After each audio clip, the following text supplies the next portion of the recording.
इस वक्त ये एक ट्राइका बना हुआ है इन तीन मुल्कों का अगेंस्ट पाकिस्तान। भारत की तो समझ में आती है, ये तो दो मुसलमान मुल्क हैं।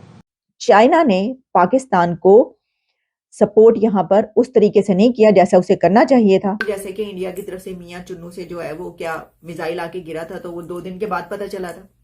और चाइना भी नहीं करवा पा रहा है, इसको रोक पा रहा। और जो अमेरिका है वो भी जो है वो क्या कर सकता है इसमें। इंडिया वो मुल्क है कि जो इस वक्त पूरी दुनिया में सबके साथ ताल्लुकात बेहतर होने और अपने एक स्टेटस की बिना पर वो फैसले करवा सकता है।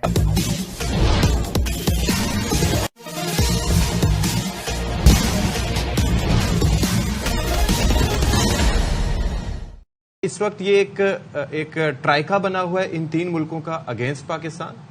भारत की तो समझ में आती है, ये तो दो मुसलमान मुल्क हैं। बिल्कुल, देखिए जो इंडिया की इन्वेस्टमेंट है, चाहे वो ईरान में हो या अफगानिस्तान में हो, बिल्कुल वाजे है। चाबहार पोर्ट की डेवलपमेंट या उससे आगे निकलने वाली मुख्तलिफ जो शाहराएं हैं वो इंडियन फंडिंग से बनी हैं। इसी तरह से अफगानिस्तान के अंदर भी जो शाहराएं बन रही हैं या उनकी असेंबली की बिल्डिंग बन रही है वो इंडियन फंडेड है। इसी वजह से जब इंडिया अपनी इन्वेस्टमेंट करेगा तो वो कोई भाईचारे के लिए तो कर नहीं रहा। पाकिस्तान दरमियान में मौजूद है, उसके स्ट्रेटेजिक इंटरेस्ट हैं कि पाकिस्तान का जो प्रेशर रहता है ईस्टर्न बॉर्डर के ऊपर, ताकि इंडियंस वहां पे पाकिस्तान को एक किस्म का डाइल्यूट करने के लिए डबल फ्रंट या 2 फ्रंट वॉर में पाकिस्तान आर्म फोर्सेस को एंगेज करना चाहता है। तो लिहाजा अफगानिस्तान के अंदर और ईरान के अंदर वो इन्वेस्टमेंट करके एज अ क्विड प्रो को अपने स्ट्रेटेजिक इंटरेस्ट को वो इन दो ममालिक के जरिए आगे बढ़ाने की कोशिश करता है। ये इंतहाई मायूब और मैं समझता हूँ कि समझ से बाला तर है कि दो इतने अच्छे हमसाये ममालिक जो कि मुस्लिम ममालिक भी हैं और पाकिस्तान के दरीना रवाबित हैं, चंद टकों के बाइस इंडिया के साथ मिलकर पाकिस्तान के स्ट्रेटेजिक इंटरेस्ट के खिलाफ काम करें। लिहाजा ये बड़ी समझ से बाला तर बात है, लेकिन उसके लिए पाकिस्तान की इकोनॉमी और पॉलिटिकल स्टेबिलिटी इंतहाई जरूरी है। ये बात कही जाती है कि चाइना पाकिस्तान का शहद से मीठी, पहाड़ों से ऊंची, समंदरों से गहरी। तो असल में तो चाइना को ये करना चाहिए था कि ईरान को कंडेम करता, जिस तरह के अमेरिका ने किया है। लेकिन पाकिस्तान का दोस्त होने की वजह से, अमेरिका ने तो पाकिस्तान का दोस्त होने की बिना पर नहीं किया, बल्कि ईरान का दुश्मन होने के नाते उसने ये बात की। लेकिन चाइना ने पाकिस्तान को सपोर्ट यहाँ पर उस तरीके से नहीं किया जैसा उसे करना चाहिए था। एक स्ट्रॉन्ग अलाई होने के नाते उसने कहा है कि दोनों मिलकर काम करें। हालांकि चाइना ये भी कह सकता था कि ईरान ने जो ये किया है ये पाकिस्तान की सॉवरेनिटी के खिलाफ है, आप किसी के ऊपर हमला नहीं कर सकते वगैरह वगैरह, आप किसी थ्रू प्रॉपर चैनल बात करते ही गए। तो उसने ऐसा नहीं कहा, उसने ये कहा है कि दोनों जो है वो एस्केलेट होने से बचाएं। जिससे हमें पता ये चल रहा है कि जो चाइना है वो इस वक्त कहां पर खड़ा है, वो बीच में खड़ा है। वो पाकिस्तान की तरफ पूरे तरीके से पाकिस्तान की तरफ आके उसने सपोर्ट नहीं किया। अच्छा, जिस वक्त ईरान की तरफ से एयर स्ट्राइक्स कंडक्ट की गई थी तो पाकिस्तान के जो मीडिया और सोशल मीडिया था उसके ऊपर उसी वक्त सवालात खड़े होने शुरू हो गए। आपको पता है अवाम तो कितनी जज्बाती, उसने कहा ये क्या हो गया, ये तो जवाब ही नहीं दे सकते, ये हो रहा है। फिर जो है वो चुप करके बैठ जाएंगे, जैसे कि इंडिया की तरफ से मियां चुन्नू से जो है वो क्या मिसाइल आके गिरा था, तो वो 2 दिन के बाद पता चला था, है जी। और फिर आपको पता है इस तरह की और चीजें होती रही। तो कहा कि अच्छा ठीक है, तो फिर अब क्या हमला कर दें हम, मतलब फिर यही कहा जाएगा। लेकिन ये मामला दूसरा है। ये सिचुएशन वो थी जिस पर लग रहा था कि ये जवाब दिया जाएगा, जवाब दे दिया गया। लेकिन इसमें सबसे अहम जो सूरत हाल है कि अब क्या होगा, क्या मीडिएशन के लिए कोई सामने आएगा। लेकिन अगर कोई मीडिएट करवा सकता तो चाइना तो इसमें पहले ही फेल हो चुका, क्योंकि चाइना की मीडिएशन फेलियर के बाद ही पाकिस्तान ने ये स्ट्राइक्स की हैं। अगर चाइना दरमियान में आया था या अमेरिका स्टेप इन किया था, जैसे कि उनकी स्टेटमेंट सामने आ रही थी, तो अगर वो रोक पाते पाकिस्तान को तो फिर वो रोक सकते थे। लेकिन इसका मतलब है कि वो नहीं हो सका। अच्छा, वो होना बड़ा मुश्किल था क्योंकि चाइना ने जो जवाब दिया था वो पाकिस्तान का भरपूर उसने साथ, वैसी स्टेटमेंट नहीं आई थी। हाँ, अमेरिका की तरफ से स्टेटमेंट आई थी, लेकिन अमेरिका का जो ताल्लुक है ईरान के साथ, तो वो कैसे मीडिएशन, देखिए मीडिएशन करवाने के लिए, दरमियान में पड़ने के लिए ऐसा कंट्री ही करवा सकता है दुनिया भर में बीच में सुलह सफाई के जो जिसके रिलेशंस सबसे अच्छे हों, जैसा कि हम कहते हैं इंडिया।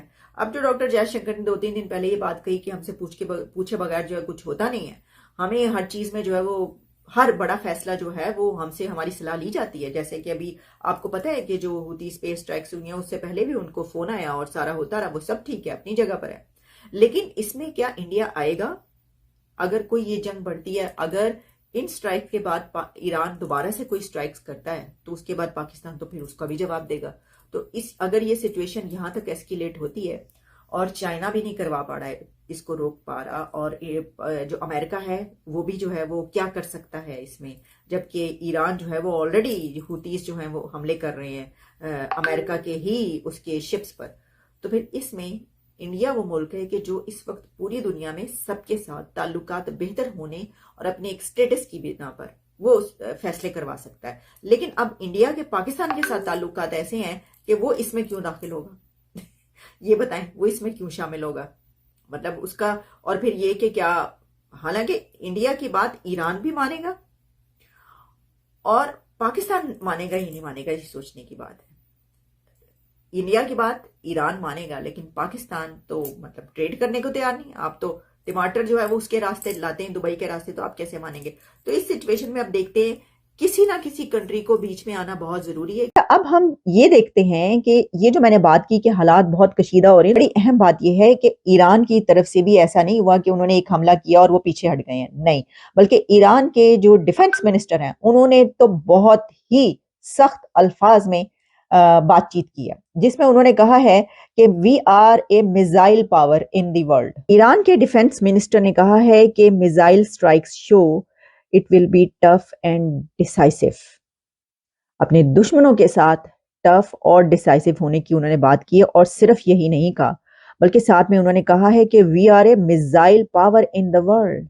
और साथ में वो ये कहते हैं, मोहम्मद रजा अश्तियानी रिपोर्टर से भी बात की और जो कैबिनेट मीटिंग है उसमें भी ये वाली बात की गई है, जिसमें उन्होंने कहा है कि जहां पर भी जो भी थ्रेटन करेगा इस्लामिक रिपब्लिक ऑफ ईरान को, वी विल रिएक्ट। और उन्होंने कहा कि and this reaction will definitely tough and decisive. बल्कि उन्होंने ये भी कहा है कि अगर जरूरत पड़ी तो दोबारा भी ऐसा किया जाएगा। अब ईरान के अंदर की जो सिचुएशन है, तो बात यह है कि ईरानी हुकूमत अपने लोगों को ये दिखाना चाह रही है कि वो अपने दुश्मनों को हिट कर सकते हैं और अपने दुश्मनों के साथ वो इस तरीके से निपटेंगे। बात ये की जा रही है कि वो अपनी गवर्नमेंट जो है उनकी, वो अपने लोगों पर धाक बिठाना चाह रही है और इस वजह से उन्होंने ये हमला किया करने के लिए डबल फ्रंट या टू फ्रंट वॉर में पाकिस्तान आर्म फोर्सेस को एंगेज करना चाहता है। तो लिहाजा अफगानिस्तान के अंदर और ईरान के अंदर वो इन्वेस्टमेंट करके एज अ क्विड प्रो को अपने स्ट्रेटेजिक इंटरेस्ट को वो इन दो ममालिक के जरिए आगे बढ़ाने की कोशिश करता है। ये इंतहाई मायूब और मैं समझता हूँ कि समझ से बालातर है कि दो इतने अच्छे हमसाये ममालिक जो कि मुस्लिम ममालिक भी हैं और पाकिस्तान के दरीना रवाबित हैं, चंद टकों के बायस ईरान इंडिया के साथ मिलकर पाकिस्तान के स्ट्रेटेजिक इंटरेस्ट के खिलाफ काम करें। लिहाजा ये बड़ी समझ से बालातर बात है, लेकिन उसके लिए पाकिस्तान की इकोनॉमी और पॉलिटिकल स्टेबिलिटी इंतहाई जरूरी है। बहुत जरूरी है।